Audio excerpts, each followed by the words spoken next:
ನಮಸ್ಕಾರ. ವನಶ್ರೀ ಚಾನಲ್ಗೆ ಹೊಸ ವಿಡಿಯೋ ತಂದಾಯಿತು. ಬನ್ನಿ ಇವತ್ತು ಗೌರಿ ಕಲ್ಯಾಣ ಸೀರಿಯಲ್ಲು ಹೇಗೆ ಮೂವ್ ಆಗುತ್ತೆ, ಏನು ಸ್ಟೋರಿ ನೋಡೋಣ. ಅದಕ್ಕಿಂತ ಮುಂಚೆ ನನ್ನ ವಿಡಿಯೋಕ್ಕೆ ಸಬ್ಸ್ಕ್ರೈಬ್ ಮಾಡಿಲ್ಲ ಅಂದರೆ ದಯವಿಟ್ಟು ಸಬ್ಸ್ಕ್ರೈಬ್ ಮಾಡ್ಕೊಳ್ಳಿ, ಹಾಗೆ ಒಂದು ಲೈಕ್ ಕೊಡಿ. ಗೌರಿ ಅಕ್ಕಂಗೆ ಡಯಟ್ ಫುಡ್ ಬೇಕಂತೆ. ಅದಕ್ಕೆ ಡಯಟ್ ಫುಡ್ ತರೋಕ್ಕೆ ಅವಳ ಗಂಡ ಹೋಗಿದ್ದಾನೆ, ಅನಿಕೇತು. ಅವನೇ ಹೋಗಿ ತಗೊಂಬರ್ಬೇಕಂತೆ. ಅದಕ್ಕೆ ತರಕ್ಕೆ ಹೋಗಿದ್ದಾನೆ. ತಂದುಬಿಟ್ಟು ಅವನು ಬೇಕು ಅಂತಲೇ ಅವ್ರ ಅಮ್ಮ ಮಗ ಇಬ್ಬರು ಮಾತಾಡ್ಕೊಂಡಿರ್ತಾರಲ್ಲ, ಹಂಗಾಗಿ ತಂದುಬಿಟ್ಟು ಡೈನಿಂಗ್ ಹಾಲಲ್ಲಿ ಎಲ್ಲ ಊಟ ಮಾಡೋ ಟೈಮಿಗೆ ಕರೆಕ್ಟಾಗಿ ತಂದು ಕೊಡ್ತಾನೆ. ತಗೋ ಮೋನಿಕಾ, ನಿಂದು ಡೈನಿಂಗ್ ಅಲ್ಲ ಸಾರಿ ಡಯಟ್ ಫುಡ್ಡು ಅಂತ ಕೊಡ್ತಾನೆ. ಆವಾಗ ಮೋನಿಕಾ ಓಕೆ, ಅದು ನನಗೆ ಬೇಕಿತ್ತು, ಅದಕ್ಕೆ ತರಕ್ಕೆ ಹೇಳಿದ್ದೆ ಅಂತ ಹೇಳ್ತಾಳೆ. ಆವಾಗ ಅಜ್ಜಿಗೆ ಮತ್ತು ಸರಿತಾಗೆ ಎಲ್ಲರಿಗೂ ಸಿಟ್ಟು ಬಂದುಬಿಡುತ್ತೆ. ಪ್ರೆಗ್ನೆಂಟ್ ಇದೆಯಾ, ಹೊಟ್ಟೆಯಲ್ಲಿ ಮಗು ಇದೆ, ಈಗೇನು ಡಯಟ್ ಮಾಡೋದು ನೀನು? ಮಗು ಬೆಳವಣಿಗೆ ಆಗಬಾರ್ದಾ? ಇಲ್ಲೇನು ಅಡುಗೆ ಮಾಡಿದಾರೋ ಅದನ್ನು ಊಟ ಮಾಡಿ ಫಸ್ಟು ಅಂತ ಹೇಳ್ತಾರೆ. ಇಲ್ಲ, ನಾನು ಹಂಗೆ ಮಾಡೋಕ್ಕಾಗಲ್ಲ, ನನ್ನ ಗ್ಲಾಮರು ನನ್ನ ಬ್ಯೂಟಿ ನನಗೆ ಮುಖ್ಯ ಅಂತ ಹೇಳ್ತಾಳೆ. ಅದಕ್ಕೆ ನಿನ್ನ ಗ್ಲಾಮರು ನಿನ್ನ ಬ್ಯೂಟಿ ಮುಖ್ಯ ಆದರೆ ಮಗು ಎತ್ತ ಮೇಲೆ ಅದೆಲ್ಲ ಮಾಡ್ಕೋ.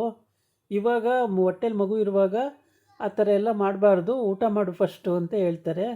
ಆದ್ರೂ ಊಟ ಮಾಡೋದ್ಲ ಅವಳು ಊಟ ಮಾಡಲ್ಲ, ಬೇಡ ಅಂತಲೇ ಕೂತಿರ್ತಾಳೆ, ನನಗೆ ಡಯಟ್ ಫುಡ್ಡೇ ಬೇಕು ಅಂತೇಳಿ. ಆಮೇಲೆ ಅವ್ರ ಅತ್ತೆ ಹೇಳ್ತಾಳೆ, ಈಗ ಟೈಮಲ್ಲಿ ಡಯಟ್ ಮಾಡ್ತಾಳಂತೆ, ಡಯಟ್ ಫುಡ್ ಬೇಕಂತೆ, ಅಚ್ಚುಕಟ್ಟಾಗಿ ಎಲ್ಲರ ಹತ್ರ ಊಟ ಮಾಡೋಂಗಿಲ್ಲ, ಎಲ್ಲರ ಜೊತೆನೂ ಕೂರೋಂಗಿಲ್ಲ, ಮನೆ ಕೆಲಸ ಮಾಡೋಂಗಿಲ್ಲ, ಏನೂ ಮಾಡಲ್ಲ, ಸುಮ್ಮನೆ ಡಯಟ್ ಫುಡ್ಡು ಅಂತ ತಿಂದ್ಕೊಂಡು ಕೂತ್ಕೊಳ್ಳೋದು, ಇವಳದು ಇಷ್ಟೇ ಕೆಲಸ ಅಂತ ಬೈತಾ ಇರ್ತಾಳೆ. ಆವಾಗ ಗೌರಿ ಅಂತಾಳೆ, ಅಕ್ಕ ಕೂತ್ಕೋ ಊಟ ಮಾಡು, ಅಕ್ಕ ಕೂತ್ಕೋ ಊಟ ಮಾಡು ಅಂತ ಹೇಳ್ತಲೇ ಇರ್ತಾಳೆ, ಕೇಳಲ್ಲ. ಆಮೇಲೆ ಅವ್ರ ಅತ್ತೆ ಜೋರು ಮಾಡ್ತಾಳೆ. ಅವಳು ಹೇಳ್ಬಿಟ್ಲು, ಇವನು ತಂದು ಕೊಟ್ಬಿಟ್ಟ, ನಿನಗಾದ್ರೂ ಗೊತ್ತಾಗಲ್ವೇನೋ ಅನಿಕೇತ್, ಏನಕ್ಕೆ ತಂದು ಕೊಟ್ಟೆ ಅಂತ ಬೈತಾಳೆ. ಆವಾಗ ಅವನು ಬೇಕು ಅಂತಾಳಲ್ಲಮ್ಮ, ನಾನೇನು ಮಾಡಲಿ, ಡಯಟ್ ಮಾಡಬೇಕು ತಂದುಕೊಡು ಅಂತಾಳೆ, ನಾನೇನು ಮಾಡಲಿ ಅಂತಾನೆ. ಆವಾಗ ಸರಿ ಅಂತ ಹೇಳ್ಬಿಟ್ಟು ಎಲ್ಲರೂ ಕೂತ್ಕೊಂಡು ಊಟ ಮಾಡ್ತಿರ್ತಾರೆ. ಆಮೇಲೆ ಗೌರಿ ಅಂತಾಳೆ, ಕುತ್ಕೋ ಅಕ್ಕ, ಕುತ್ಕೋ ಊಟ ಮಾಡಕ್ಕ ಅಂತೇಳೆ. ಆಗ ಕುತ್ಕೊತಾಳೆ, ಅವಳನ್ನು ಕೂತ್ಕೊಂಡು ಊಟಕ್ಕೆ ಕೂತ್ಕೊತಾಳೆ. ಅತ್ತೆ ಸೊಸೆ ಸುಮಾರು ವಾದ ವಿವಾದ ನಡೀತಾ ಇರುತ್ತೆ. ಆಮೇಲೆ ಅದಕ್ಕೆಲ್ಲ ಪುಲಿಸ್ ಸ್ಟಾಪ್ ಹಾಕ್ಬಿಟ್ಟು ಗೌರಿ ಕೂರಿಸಿ ಊಟ ಮಾಡುವಂತಾಳೆ. ಆವಾಗ ಊಟ ಮಾಡೋಕ್ಕೆ ಕೂತ್ಕೋತಾಳೆ. ಊಟ ಮಾಡೋಕ್ಕೆ ಕೂರೋಕ್ಕಿಂತ ಮೊದಲು ವಿವೇಕ ಹೇಳ್ತಾನೆ, ಇಲ್ಲಿ ನಮ್ಮ ಮನೇಲಿ ಡಯಟು ಅದು ಇದು ಅಂತ ಆಗಲ್ಲ, ಡಯಟ್ ಫುಡ್ಡೆಲ್ಲ ಇಲ್ಲಿ ಏನು ಡೈನಿಂಗ್ ಟೇಬಲ್ ಮೇಲೆ ಬಂದಿದೆಯೋ ಇದೇ ಫುಡ್ಡನ್ನು ತಿನ್ನಬೇಕು ಎಲ್ಲರೂ, ಅದನ್ನು ತಗೊಂಡೋಗಿ ತಿಪ್ಪೆಗೆಸಿರಿ ಅಂತ ಹೇಳ್ತಾನೆ. ಆವಾಗ ಇನ್ನು ವಿಧಿ ಇಲ್ಲ, ಊಟ ಮಾಡಲೇಬೇಕಾಗುತ್ತೆ. ಊಟ ಮಾಡಕ್ಕೆ ಕೂತ್ಕೋತಾಳೆ. ಕೂತ್ಕೊಂಡಾಗ ಎಲ್ಲರಂತೆ ಕೂತು ಆಮೇಲೆ ಊಟ ಮಾಡ್ತಾಳೆ. ಆಗ ಸರಿ ಅಂತ ಹೇಳ್ಬಿಟ್ಟು ಇನ್ನು ಮಲ್ಕೊಳಕ್ಕೆ ಹೋಗ್ತಾರೆ. ಇವನೇನೋ ವಿವೇಕು ಅಲ್ಲಿ ಲ್ಯಾಪ್ಟಾಪಲ್ಲಿ ಕೆಲಸ ಮಾಡ್ತಿರ್ತಾನೆ. ಇವಳು ಒಂದಷ್ಟು ಬ್ಲೇಝರು, ಶರ್ಟು, ಪ್ಯಾಂಟು ಎಲ್ಲ ಐರನ್ ಮಾಡಿಸ್ಕೊಂಡು ತಗೊಂಡು ಮೇಯ್ಕೆ ಹೋಗ್ತಾಳೆ.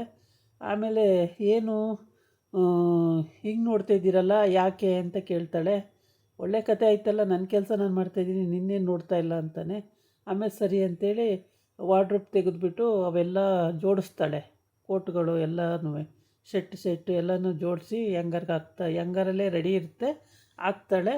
ಆಮೇಲೆ ಸರಿ ಅಂತೇಳ್ಬಿಟ್ಟು ಮಲ್ಕೊಳ್ಳೋಣ ಅಂತೇಳಿ ಮಲ್ಕೊಂಡಾಗ ಇವಳೇನು ಮಾಡ್ತಾಳೆ, ದಿಂಬುಗಳನ್ನೆಲ್ಲ ಜೋಡಿಸ್ಬಿಟ್ಟು ಬೆಡ್ಶೀಟ್ ಒರೆಸ್ಬಿಟ್ಟು ಹೋಗಿ ಡಿಸೈನ್ ಬರೆಯೋಕ್ಕೆ ಹೋಗಿರ್ತಾಳೆ ಕೂತ್ಕೊಂಡು.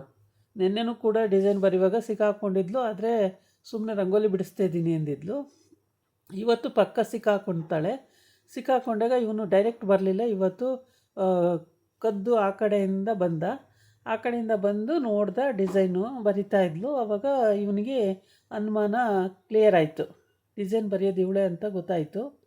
ನಮ್ಮ ಕಂಪ್ನಿಗೆ ಡಿಸೈನ್ ಬರೀತಿರೋಳು ಇವಳೇ ಅಂತಲೂ ಗೊತ್ತಾಯಿತು. ಆವಾಗ ಸರಿ ಅಂತ ಓಕೆ ಅಂತೇಳ್ಬಿಟ್ಟು ಅದನ್ನು ಕಿತ್ಕೊಂಡು ಫಸ್ಟು ಇಲ್ಲೇ ನೋಡ್ತಾನೆ ಅವನ ರೂಮಲ್ಲಿ, ವಾರ್ಡ್ರೋಬಲ್ಲಿ ಏನೋ ಮಾಡ್ತಾಳಲ್ಲ ಇವಳು ಪುಣ್ಯವತಿ ಅಂತ ಹೇಳ್ಬಿಟ್ಟು ವಾರ್ಡ್ರೋಬಲ್ಲಿ ತೆಗೆದು ನೋಡ್ತಾನೆ.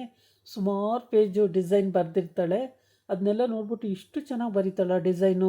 ಅವತ್ತು ತಂದು ಕೊಡೋಕ್ಕೆ ಬಂದಾಗ ಇವನು ಡಿಸೈನ್ ಬರೆದಿದ್ದೀನಿ ನೋಡಿ, ನಮ್ಮವೇ ಸರ್ ಚೆನ್ನಾಗಿದ್ದಾವ ನೋಡಿ ಡಿಸೈನು ಅಂತ ಕೊಟ್ಟಾಗ ಅವನು ಕಣ್ಣಲ್ಲೂ ನೋಡಲ್ಲ, ಎಲ್ಲ ಅರ್ಧೆಸ್ಬಿಟ್ಟಿರ್ತಾನಲ್ಲ. ಅದಕ್ಕೆ ಅವಳು ಅವನಿಗೆ ಗೊತ್ತಾಗದಂಗೆ ಕದ್ದು ಮುಚ್ಚಿ ಬರೀತಾಳೆ. ಮನೆಗೆ ಸ್ವಲ್ಪ ಹೆಲ್ಪ್ ಆಗುತ್ತೆ ದುಡ್ಡು.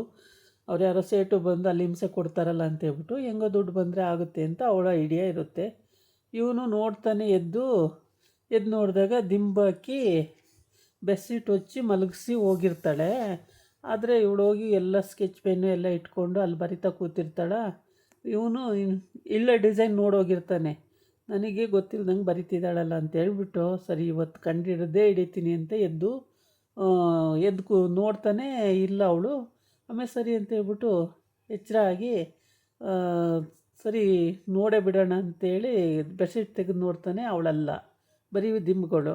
ಓಹೋ ಇವತ್ತು ಇದೇ ಕೆಲಸ ಮಾಡೋಕ್ಕೆ ಹೋಗಿದ್ದಾಳೆ ಅಂತ ಕೆಳಗಡೆ ಇಳಿದು ಎಲ್ಲ ಕಡೆ ಹುಡ್ಕೊಂಡು ಬರ್ತಾ ಇರ್ತಾನೆ. ಆವಾಗ ಒಂದು ಕಡೆ ಲೈಟ್ ಹಾಕ್ಕೊಂಡು ಕೂತ್ಕೊಂಡು ಬರಿತಾ ಇರ್ತಾಳೆ. ಅದನ್ನು ನೋಡಿಬಿಟ್ಟು ಅವನು ಇನ್ನು ಹೋಗ್ಬಿಟ್ಟು ಹಿಂದಿಂದ ಹೋಗಿ ಡೈರೆಕ್ಟಾಗಿ ಪೇಪರ್ ಕಿತ್ಕೊಬರ್ತಾನೆ. ಪೇಪರ್ ಕಿತ್ಕೊಂಡಾಗ ಕೊಡಿ ಪೇಪರು ಅದು ಬೇಕು ಕೊಡಿ ಅಂತಾಳೆ. ಕೊಡಲ್ಲ ಅವನು. ನೋಡಿಬಿಡಿ ಡಿಸೈನು ಕೊಡಿ, ನೋಡಬೇಡಿ ಕೊಡಿ ಅಂತಾಳೆ. ಇಲ್ಲ ಕೊಡಲ್ಲ ಅಂತಾನೆ. ಆಮೇಲೆ ಇನ್ನೇನು ಮಾಡೋದು ಅಂತೇಳ್ಬಿಟ್ಟು ಅವಳು ಸುಮ್ಮನೆ ನಿಂತಿರ್ತಾಳೆ. ಇದನ್ನೇ ಬರೆಯೋಕ್ಕೆ ದಿನಾನು ನೀನು ರಾತ್ರಿ ಬರೋದು ಅಂತೇಳ್ಬಿಟ್ಟು ತಮಾಷೆ ಮಾಡ್ತಿರ್ತಾನೆ. ಕೊಡಲ್ಲ ಅಂತೇಳ್ಬಿಟ್ಟು ಕಿತ್ಕೊಳ್ಳೋಕೆ ಹೋದರೂ ಕೊಡೋದೇ ಇಲ್ಲ. ಆಮೇಲೆ ಸರಿ ಅಂತ ಅಂದ್ಕೊಂಡು ಇವಾಗ ನೀನಾಡಿ ಇದೆಲ್ಲ ಡಿಸೈನ್ ಬರೆಯೋದು ನೀನಾ ಅಂತ ಕೇಳ್ತಾನೆ. ಹ್ಞೂ ಅಂತಾಳೆ. ನೀನೆಲ್ಲಿ ಇದೆಲ್ಲ ಬರೆಯೋಕ್ಕೆ ಬರುತ್ತೆ ಪುಣ್ಯವತಿ, ನೀನು ಸುಳ್ಳು ಹೇಳ್ತೀಯಾ ಅಂತ. ಸರಿ ಇವಾಗ ಹೀಗೆ ಪ್ರೆಸೆಂಟ್ ಒಂದು ಡಿಸೈನ್ ಬರೆದು ತೋರ್ಸಪ್ಪ ಹಂಗಾರೆ ನೋಡೋಣ, ಬರೀ ಅದು ಹೆಂಗೆ ಬರಿತೀಯ ಅಂತಾನೆ. ಅವಳು ಅಲ್ಲಿ ಕೆಟ್ಟದಾಗಿ ಬರೀತಾಳೆ, ಸರಿಯಾಗಿ ಬರೆಯಲ್ಲ. ಆಮೇಲೆ ಇದೆಲ್ಲ ಮತ್ತು ಡಿಸೈನು ನೀನಾ ಬರೆದಿದ್ದು ಅಂತಾನೆ. ಹೌದು, ಈಗ ನಿಮ್ಮ ಎದುರುಗಡೆನೇ ನಾನೇ ಬರೆದ್ನಲ್ಲ ಅಂತಾಳೆ. ಇನ್ನು ಹಿಂಗೆ ಮನಸ್ಸಲ್ಲಿ ಅನ್ಕೋತಾನೆ. ಅಲ್ಲಿ ನೋಡಿದರೆ ತುಂಬ ಚೆನ್ನಾಗಿರೋ ಡಿಸೈನ್ ಬರೆದಿದ್ದಾಳೆ, ಇಲ್ಲಿ ನೋಡಿದ್ರೆ ಹಿಂಗೆ ಬರಿತಿದ್ದಾಳಲ್ಲ ಅಂತೇಳ್ಬಿಟ್ಟು ಈಗ ಬರಿತಿದ್ದಾಳಲ್ಲ ಅಂತೇಳ್ಬಿಟ್ಟು ಪುನಃ ನನಗೆ ಆಟ ಆಡಿಸ್ತೀಯ ನೀನು ಅಂತೇಳ್ಬಿಟ್ಟು ಈ ಪೇಪರಲ್ಲಿ ಚೆನ್ನಾಗಿ ಬರೆದಿದೆಯಲ್ಲ ಡಿಸೈನು ಅಂತ ಕೇಳ್ತಾನೆ.